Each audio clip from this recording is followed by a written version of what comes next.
Okay, so someone was talking to me, is being tested part of the journey, temptation and being tested? Um, yes, it is.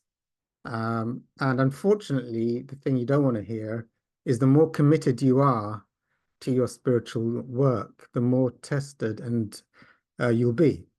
There's a lot of reasons for that. But when you're super committed to getting through all your ego blocks to enlightenment or spiritual awareness, it brings up in an accelerated fashion everything within the ego and from the collective ego.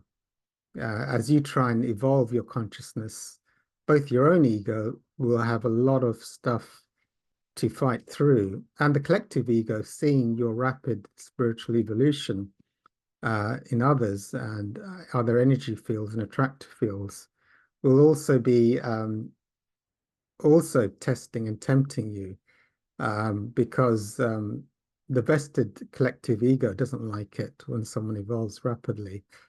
And your own ego doesn't like it because it's losing its survival. So every single defect, while you're not a threat to your ego and doing no spiritual work and watching Netflix and eating donuts every day, you're not going to be tested that much. If you have a super commitment to get to the highest level of enlightenment in a rush, your ego is not going to be very happy and will bring up every single test in order.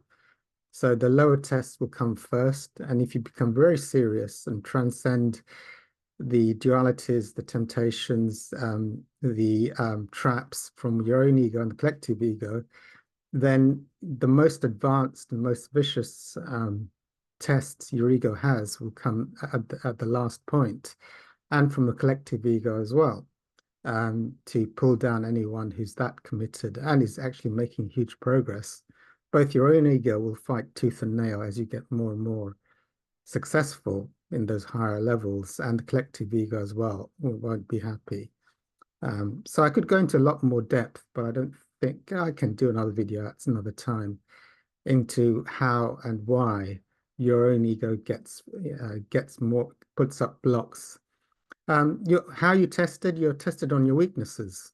If your own belief systems and your own chakras have a major weakness in lust, in greed, in validation, in vanity, in seeking adoration, in what else is there? I mean, all the various temptations or deadly sins or dualities at the different levels of consciousness.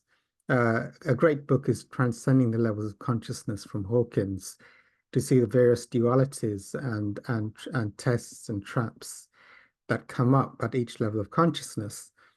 So yes, testing, as Jesus Christ and Buddha to an extent. I mean, this is purgatory. We're here to evolve, or upwards or downwards.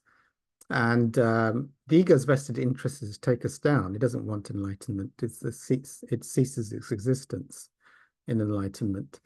So it wants you to be very, very safe and eat lots of donuts and watch a few porn movies and watch Netflix all day long. It'll be very happy. Won't test you that much, but you'll be going into levels of more darkness on that pathway. So yes, yeah, it's part of the nature. I mean, you're not going to get away with how do you transcend lust in yourself or gluttony or sloth?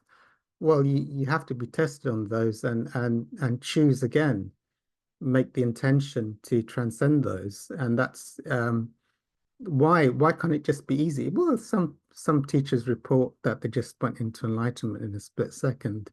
So that can be it, even though the majority, I'd say, have to do the work, unless you're one of the lucky few that just suddenly go into enlightenment and never come back in a moment. But the majority have to do spiritual work, and pass the tests.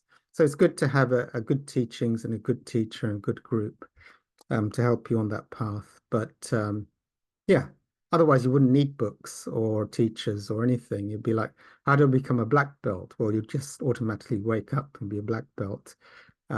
Usually it's not that simple. Yep. Okay. great question on testing and temptations. Stop there. Okay.